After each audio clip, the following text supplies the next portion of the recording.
Who puts that? Who puts that on the? Ooh.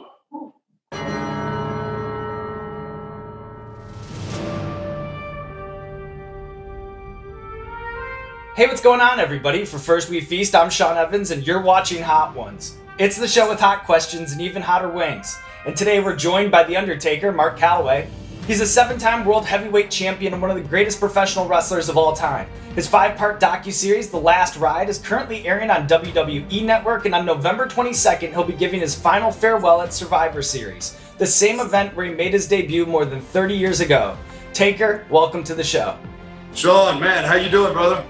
I'm doing great, and I know that you're a Texas boy. How do you like your food? Do you like it spicy? Yeah, I like spicy food, but I like it to have flavor. I'm just gonna be straight up. Like, you know, where I come from in my family, we have crawfish boils and all that, which, you know, you got sausage, you got all these shrimp and all these different things, and it's spicy as hell, but it tastes good. If it's got a flavor and it tastes good, that's one thing, but just drinking liquid kerosene, I'm not, yeah, we'll see how this goes.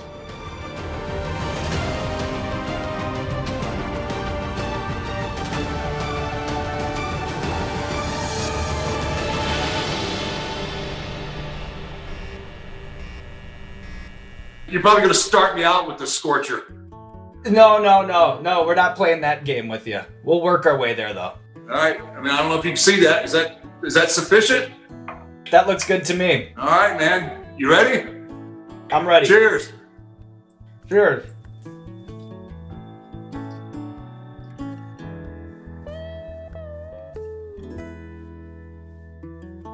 That's actually pretty good.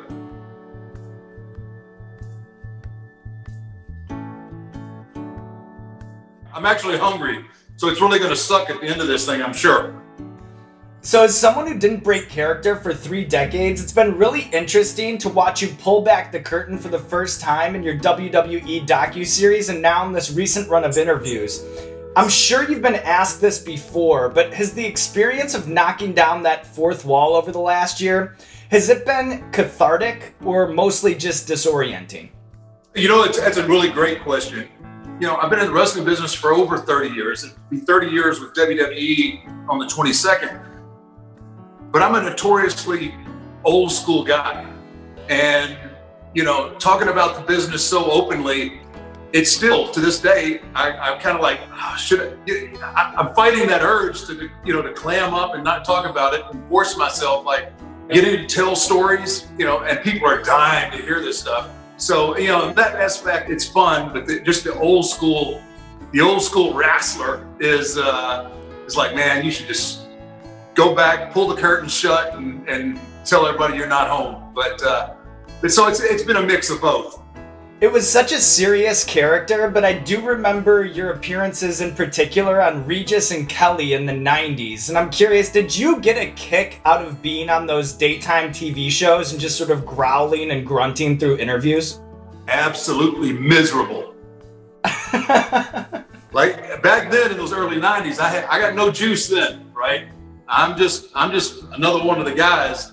And when the boss says, hey, we want you to go on Regis and Kathy Lee, you go on Regis and Kathy Lee. I remember the first time that we did the show, man, here she comes. She starts piping off, and I'm just like, I hated it. I did. I knew it was good for business, but for my character and for me personally, I was absolutely miserable. That's different from your traditional kind of sausage. That's good. So like stand-up comedians, the wrestling origin story is something that we obsess about on this show. What do you remember about performing under the name Commando in a league called Central Illinois Wrestling? Wow. Man, a lot. You've done some homework, brother. I'll give you this. You're the first person that's ever asked me that question. Kudos to you, because I've answered a lot of the same questions over the last year. I've answered the same question a lot, so good for you. So starving to death, I was making absolutely no money. I look back on those experiences and those times really fondly and never forgot them because it was a struggle. You know, because a lot of times guys get up to the show, they make a little, you know, they get a little scratch and, you know, they change, completely change. My dad gave me some great advice a long time ago. He goes, the toes you step on the way to the top are connected to the asses you're going to have to kiss on the way back down. So, you know, I try to treat people the same as I treated them then. The way I try to treat them now the way I treated them then, and still like remember what it's like to get those miss a meal cramps, you know.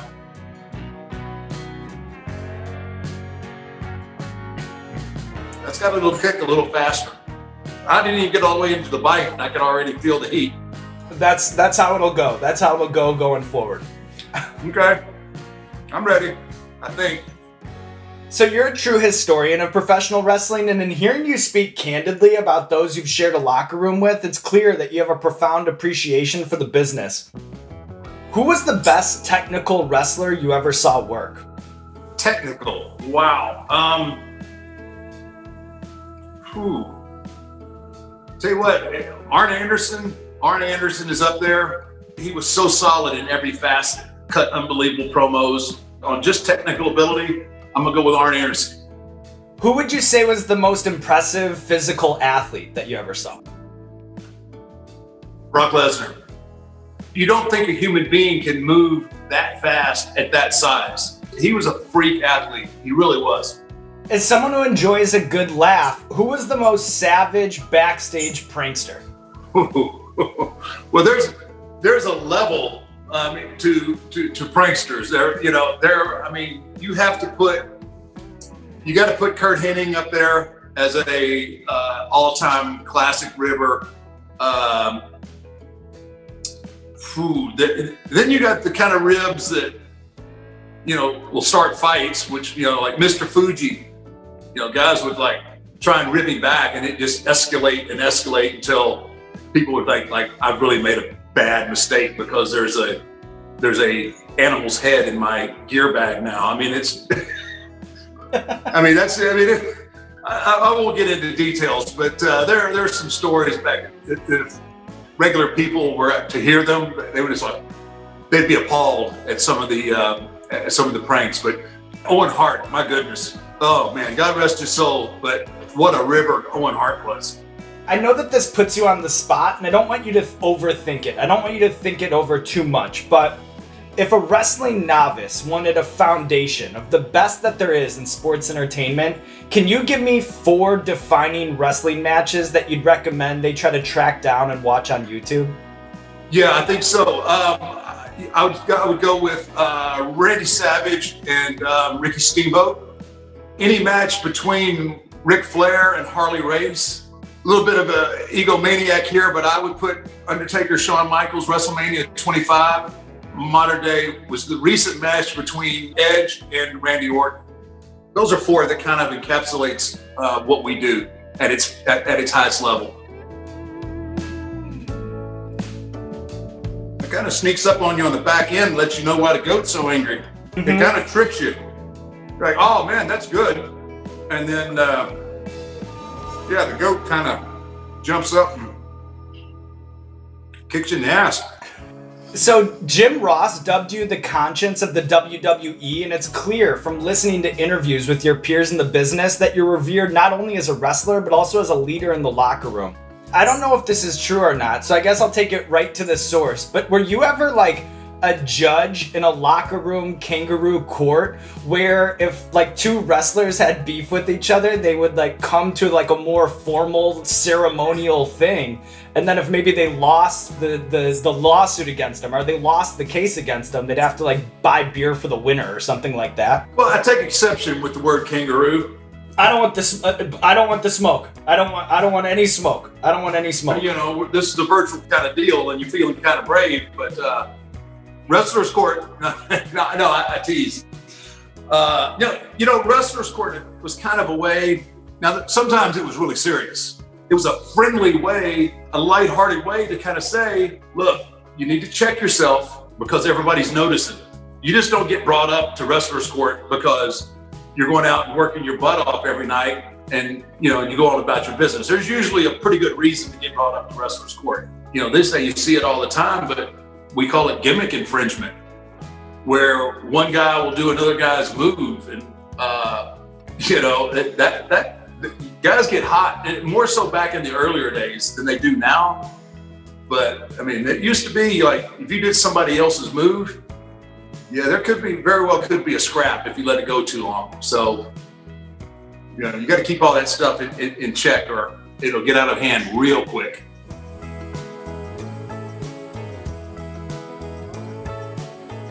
That's good. Yeah, I like that, man. That's my favorite so far. Hey, we'll take it. All right, Undertaker, we have a recurring segment on our show called Explain That Gram, where we do a deep dive on our guest's Instagram, pull interesting pictures that need more context. And with you today, we have a theme. It's pictures with past Hot Ones guests. So I'll show you the picture, you just tell us the bigger story. First things first, what do you remember about meeting fellow beer enthusiast Post Malone in Austin, Texas? Yeah, so that was the start of my IG career, where it was right after that. I think that was my first post with Post, and was crazy, a crazy wrestling fan. He started rattling things off. I think part of his life he was in New York, right? And he grew up there, so he had all that knowledge. And then he's a Texas guy, and he had that knowledge. So he was really fun to talk to. But man, it was just fun. It was fun watching his face kind of light up, getting to talk about wrestling and being a kid again. And so really, really cool, down to earth guy. Here you are, face off with Stone Cold Steve Austin. What do you think is your best match against Stone Cold? Probably the most memorable would be SummerSlam, Highway to Hell. That was so cool to build up to that. It was in Madison Square Garden. They had this big Highway to Hell build up, and we were on all the buses, we're on billboards, we're everywhere. The match was okay, but the build up and the hype around it was awesome. I damn near knocked Steve out that night, inadvertently, of all things. My head hit him right in the chin, and his eyes rolled like a slot machine. And it took a few minutes to get Steve back with us. But it was fun. Anytime you got a chance to work with Stone Cold, man, it was a good night. Here you are, College Game Day, supporting your Longhorns. Earlier this season, we had Matthew McConaughey on the show. Have you ever had an on-campus run-in with McConaughey or anything like that? Oh yeah, saw him that night at the game against LSU. I think both of us were talking way too much smack. We were just really confident that Texas was going to beat LSU. Obviously, I'm glad since we lost that they went on to win a national title. But later that year, McConaughey brought his kids down to the show in Austin, and we actually sat backstage and talked for a while. Really laid back Texas dude, just as chill as can be. Say, man, got a joint? Be like cooler if you did. This one's going to be legit, I'm sure. That's how you get a chicken wing. You don't tear it off with your hands. I'm not going to mention any names, Stone Cold. But anyway, that's how you get a chicken wing. So, even against the rich history of entry music and wrestling, you arguably lay claim to the most recognizable walkout songs of all time. Your original funeral theme in the 90s was based on a piano piece by Chopin, but with sinister organs and chimes. What was the evolution of that first version? And was it made by WWE producer Jim Johnston? It was, yeah. He was, man, he had a long run with us. And he's just so creative. And what was so good about him is, after he would put something together, he would want your input on it. There was a time there was actually a really nasty guitar riff as that character morphed and evolved. The gong at the beginning is so iconic. Everything has to start with that, and then you can tweak and add things to it as you go along. But Jim was really good, and I enjoyed working with him, evolving the entrance through the years. Yeah, and even stylistically, as things changed, you had walkout songs to Kid Rock, you had walkout songs to Limp Bizkit, Metallica, Johnny Cash. Looking back, which of your walkout songs outside of that original got the biggest pop from fans? When I came out in Seattle for that WrestleMania to Limp Bizkit, they played me in live. I mean, that was pretty charged up. But I'd have to go with Kid Rock's American Badass. There was just so much energy with that song, and with me calling myself the American Badass. I mean, it just fit perfectly. The lyrics, everything was just spot on. It's got bourbon in it? Yeah. That's all you had to say. Might have tricked me there. I went a little extra with it since you said it was bourbon. Oh, yeah. I'm going to probably regret that. Trapped you. Wow. You get it right away. Yep. And the heat ain't far behind it. Still going in, though. You must like it. I'm hungry, man. I'm hungry, and I like bourbon. So, you famously protected the Undertaker character to the point of turning down interviews and movie roles that could spoil the mystique. But now that you've broken down the fourth wall, we want to fact check some notable Undertaker folktales. Fact or fiction, you wrestled in the 2010 Elimination Chamber with second-degree burns on your chest from an accident involving pyrotechnics? Absolutely. A couple of weeks prior, during one of my entrances, that bourbon's sticking around for a while. My pyro burst, they were getting really close to me. I went to the pyro guy and I said, look, the pyro burst when I'm at the edge of the stage, they needed to be moved back a little bit. The pyro guy kind of blew me off about it. And so when the pyro comes up, I mean, it's on me, right? So it forces me to turn to my right. And as soon as I turn to my right, the right pyro bursts come up. So I'm totally, just like my lips right now, engulfed in flame. I could see fire on my hat. Famously, the announcers were trying to, he's so fired up to get in there. He's kind of running to the ring. I was on fire and I was trying to put myself out. I was in the ring with Chris Jericho, and he's got me in the walls of Jericho, where my chest is completely flat against the mat, right? And he's just working me over, right, and pulling me and tugging me, and it's just my burnt chest is just rubbing up against that canvas mat. And later that night, I think I kind of went into a little bit of shock, and I don't recommend it. I really don't. If anybody's ever thinking about doing that for an entrance, don't do it. It's not good. Is it true that Jim Ross once pitched a pay-per-view between you and Mankind? It was called a Boiler Room Brawl, and it was going to be live from Alcatraz. Do you have any knowledge of that? Yeah, we Mankind and I had so many themed matches: Boiler Room Brawl, Hell in a Cell, Buried Alive. We had, we were two characters that those matches really lent themselves to. Yeah, Jim Ross was always like, I can see you guys, if we could ever get to Alcatraz, the only way to win the match is to escape Alcatraz. And, we just never could make it happen. But I was always on board for that. I just thought that would have been the coolest thing ever to do. And then finally, fact or fiction, your mom scolded Shane McMahon when he punched you in the face and drew blood. My mom scolded a lot of people. It got to the point I had to quit bringing her to the shows when I'd go to Houston. I remember, it is true, by the way, yes. And she will cuss Triple H to this day, 6'10", 320 pounds. I'm still the baby, right? I'm still her baby, and she thinks she has to help me. It was WrestleMania in Dallas. That's where I wrestled Shane in Hell in a Cell. So she was exposed to everybody that she had seen on TV, and I think she cut promos on just about everybody she didn't like.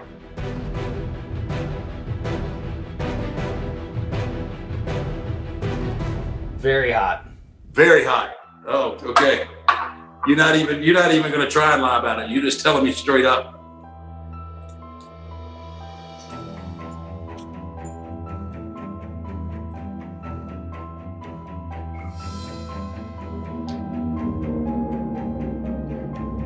That is stupid. Very stupid. Why?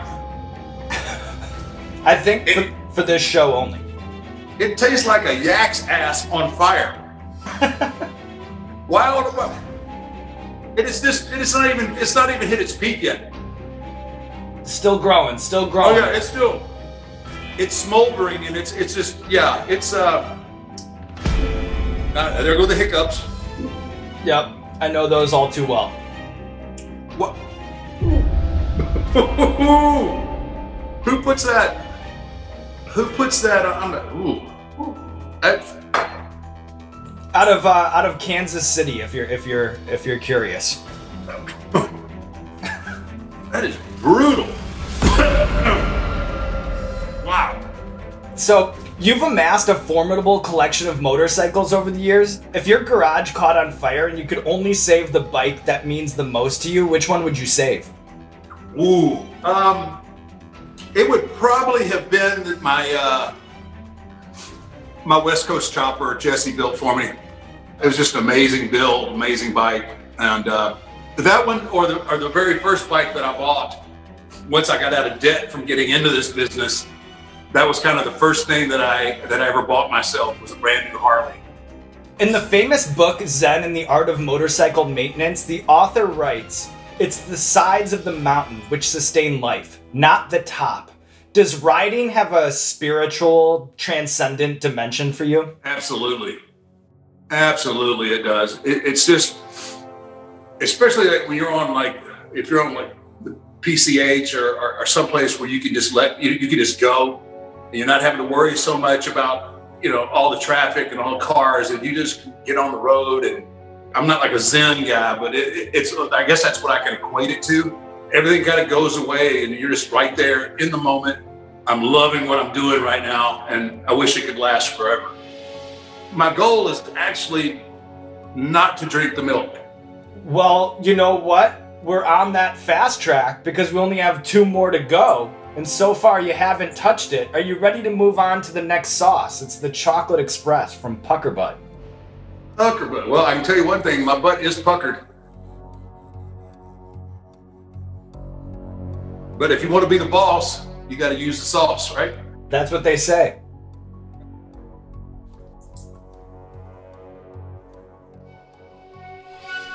Yeah, that's going to be stupid hot.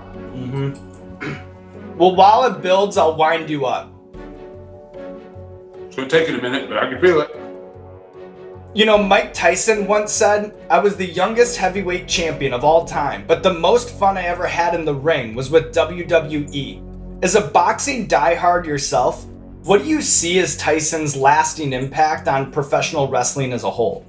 He gave us an era of legitimacy because he was the most covered athlete in the world. We had been getting our butts handed to us from WCW, and they were killing us everywhere. We finally rebuilt our roster, and it was absolutely the turning point of where we never looked back again. I mean, it really was. I mean, we were on the fast track, and it was probably one of the greatest eras ever in wrestling, in my opinion. The last dab. Oh, this is going to be horrible. I can tell.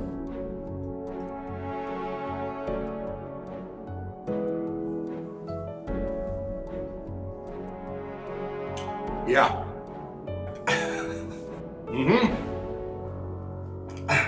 Strength to strength to strength here with the Blast 3. But it's okay, because Taker, here we are at the final bell of our 10-round Hell in a Zoom Cell match with the Wings of Death. And this weekend, you'll be giving your final farewell at Survivor Series, capping off a legendary career that spans more than 3 decades.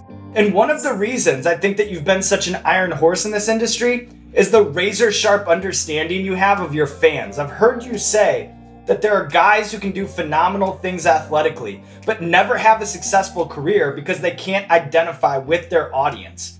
If Sunday's bout is indeed your last, how do you want those Undertaker fans to remember you as a wrestler? I think the biggest thing that I want people to understand is how much they were so instrumental in getting me through so much, and how important it was to me to get out there and perform. I'll look back and say that I never phoned anything in.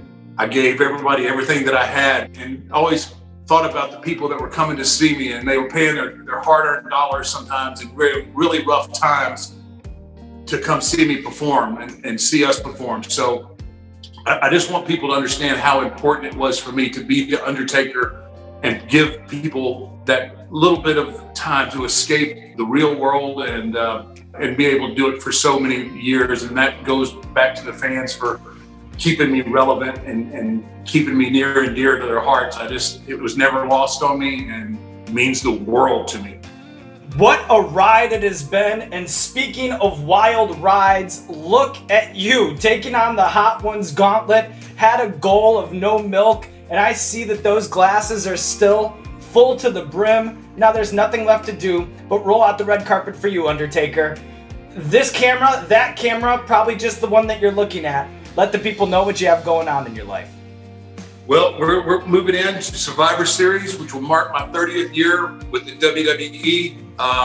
The final farewell. It's going to be a phenomenal pay-per-view.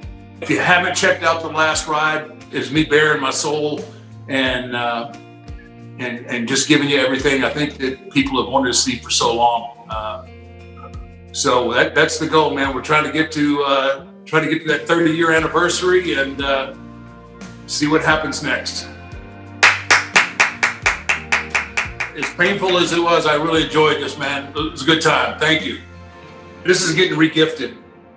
The bomb is getting regifted to somebody. Oh my gosh.